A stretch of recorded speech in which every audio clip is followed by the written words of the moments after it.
Normally, I wouldn't be too excited when Mazda decides to drop another crossover, but the CX-50 that they just unveiled today is a little special. It has some pretty unique features for this segment that are a little unusual, but very, very much appreciated. And it also showcases a very cool approach to design compared to the regular, boring old CX-5. And more on this later in the video when I jump into Photoshop, and I'm going to compare the CX-5 to the CX-50, and I'm going to show you exactly what those cool changes are. We're going to quickly go over some of the spec and tech of the 2022 CX-50, and then of course show you the differences in design. So some of the cool features here of the CX-5 is, for example, that it has a proper off-road mode. And this off-road mode here in the CX-50, it's supposed to make you feel like you're on road. So you kind of, it's a single setting that lets the computer on the car do their thing to figure out what traction you have and what type of surface you're on, for example, and then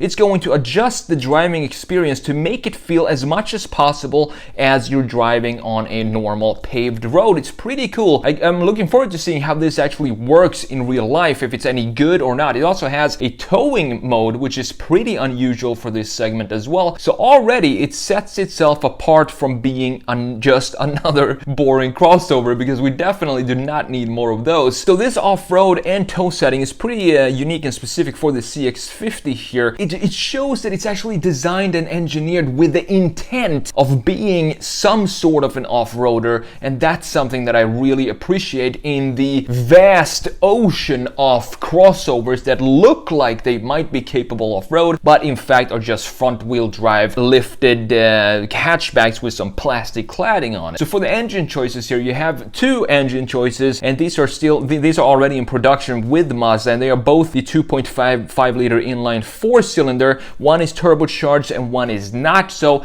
we don't have any specific any official horsepower rating yet for the CX-50, but in their current versions, the non-turbo version has 180 horsepower and 186 pound-feet of torque, while the turbo version puts out 250 horsepower and 320 pound-feet of torque, which is not bad. And these will both be connected to a 6-speed automatic transmission, and all versions of the CX-50 will have all-wheel drive as standard, and there isn't even an option to get it in front-wheel drive, and that's just perfect. I love that, just like it should be, because otherwise what's the point of getting this, the 50, over the 5? The CX-50 will go on sale here in the US. It will also be built here in the US, in Alabama, and it is set to go on sale in the spring of 2022. Now, let's have a look at this design here. In the end, I also want to show you the interior, because at the moment, I'm a really big fan of how Mazda does their interior, specifically compared to theirs.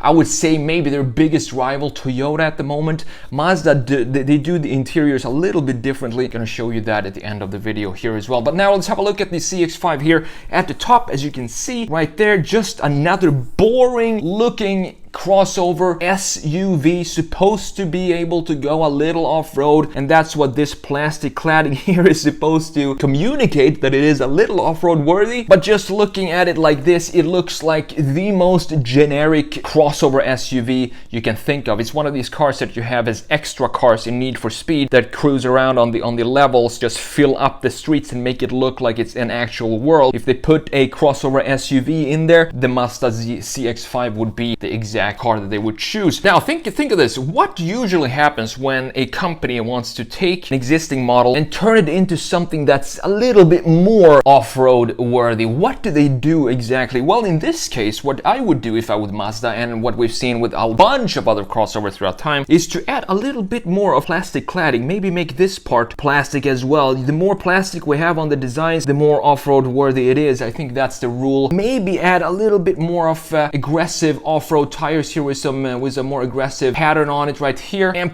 possibly black out the chrome right here, and then we could call it a CX-5 off-road or something like that. But in reality, it doesn't really have that much function, and the drive systems is probably all the same as well. We have a front-wheel drive and something like that's not really suitable for off-road. But Mazda, in this case, they decided to do something completely new for the CX-5. I think that's really cool, because that takes a lot of effort to make the CX-5 a different model from the CX-50, a different model from the CX-5, and just look at how much more aggressive and cool this looks compared to the CX-5 up there. There are major differences to this. These are not even the same cars, not even the headlights are the same. Look at the details here of the headlight of the CX-5, and you'll notice that this is a completely new design right here for the headlight of the CX-50. And on top of that, it's even wider than the CX-5 as well, and we do have a little bit more plastic cladding here, but you know what? I think that's the right way to go here because it's actually with intent. As I said, it's all-wheel drive.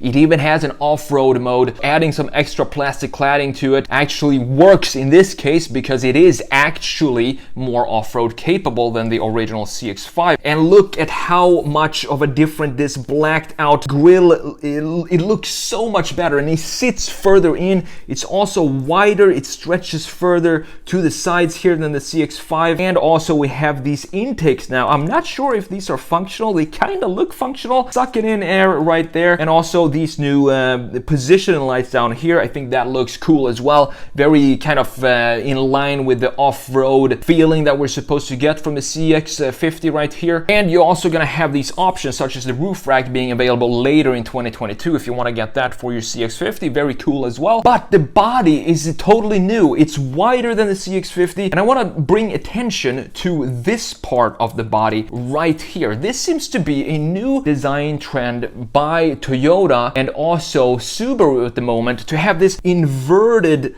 rear shoulder line right here. And I think it's a cool idea. It's something I really haven't seen before, but we've seen it now on the, I can't remember the Toyota name of the new all-electric one that looks exactly like the Subaru Solterra that was just unveiled, or the Solterra looks exactly like the Toyota. And those cars both also have this little design feature or graphic feature that is going to be one of the key identifiers when you look at a Toyota and Subaru moving forward. I think this is a unique approach to how to treat the shoulder line and the rear fender of a car, and it's something new and exciting, and I think it's a cool solution for how to create something that we haven't seen before in that specific area. Looking at the graphics from the CX-5, this looks like a 2015 model. I'm not actually sure when the CX-5 came out. It might have been 2016 or 15, and they haven't really updated it yet, but this looks so much more modern than these lights right here. And at the moment, I think Mazda has one of the best looking small cars. The Mazda 3 hatchback to me is one of the best looking hatchbacks out there, if not the best looking. It has a very fluid design, and they kind of implemented that onto this CX-50 as well, although it is a little bit interrupted by these massive fenders here, but as I said, for a good reason. It has off-road mode, so it needs to have a little beefier fenders. That's all good.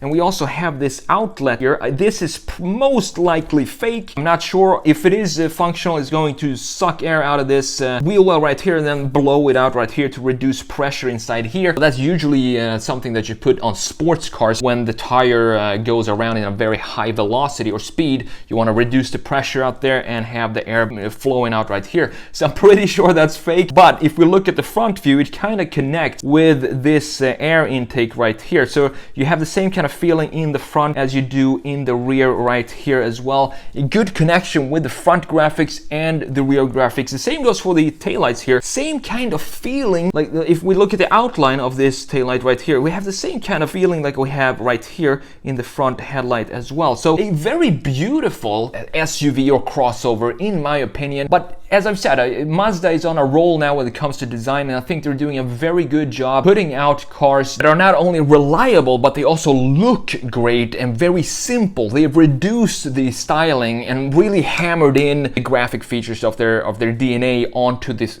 all of the lineup of their cars. Now I want to show you quickly the interior here because it's such a beautiful approach to designing interiors. We have a lot of horizontal lines going all over this interior, which is something that I really like. I think it relaxes the mind when you look at something like this, instead of having a bunch of angles going right here, creating something like this, and then we have an angle that's not symmetrical on this side and stuff like this. It messes up everything and you get confused. I rather have it be like this calm, simple, and very, very straight to the point. Another thing that I love about this interior is, you know how a lot of manufacturers these days just slam an iPad on the dash and call it a center screen. Look at how beautifully this is integrated up here. I think this is really nicely done, and it kind of blends in with the overall interior features of the CX-50. And also these seats look fantastic, beautiful. It looks like a luxury high-end car, this interior, and very well done, and not just on the outside from Mazda at the moment, but also their interiors. They have some really good interior designers at the moment, as well as exterior designers. So to sum it up, I'm really glad, thankful for Mazda for putting out a crossover that actually is intended and engineered, designed to actually go a little bit off-road and not just putting out another boring crossover. So well done, Mazda.